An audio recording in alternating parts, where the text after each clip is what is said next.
another one from the colour-coded plate in front of me. Your model assumes they're obligate hemophages, doesn't it?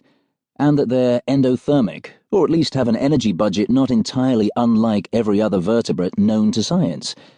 What if that's not the whole story? What if they eat Bob?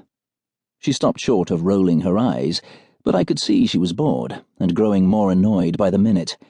Eat your baby tentacle monsters before they go cold. Mo has an aversion to pseudopods. When we first met, some very unpleasant people were trying to sacrifice her in order to summon an alien horror from beyond space-time. I'd distracted them long enough for the 7th Cavalry to arrive, and sometime after that Mo and I had started dating. But she still couldn't and can't stomach calamari. I cleaned my plate and watched as she finished her soup.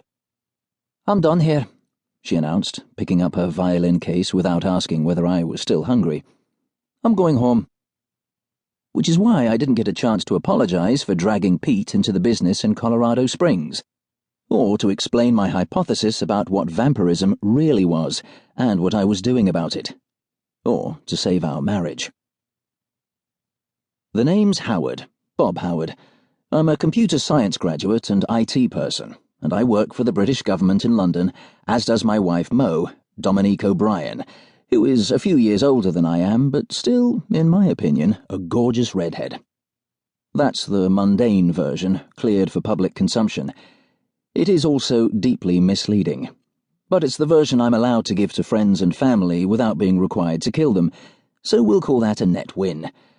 It's also not entirely false. The secret organisation I work for is commonly called the Laundry, because when it was established in its current form in 1940, it was based above a Chinese laundry in Soho. As Q Department, SOE, it was tasked with waging an occult war against the Ahnenerbe SS. Today, the name may have changed several times, but it's the same organisation, the one you have just been admitted to, if you're listening to this classified journal and your hair isn't on fire due to the security wards on the cover. I'm actually a specialist in a field called Applied Computational Demonology, the summoning and binding to service of unspeakable horrors from other dimensions by means of mathematical tools. Magic is a branch of applied mathematics. We live in a multiverse. There is a platonic realm of pure numbers, and when we solve certain theorems, listeners in alien universes hear the echoes. By performing certain derivations and manipulating theorems, we can make extra-dimensional entities sit up and listen, and sometimes get them to do what we want them to do. True names have power.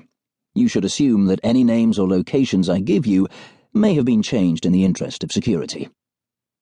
Although ritual magic has been around since the dawn of time, and indeed the Laundry's antecedents go back at least as far as Sir John Dee, in service to Queen Elizabeth, the first under Sir Francis Walsingham, it was first systemised and placed on a concrete theoretical footing by Alan Turing in the 1940s.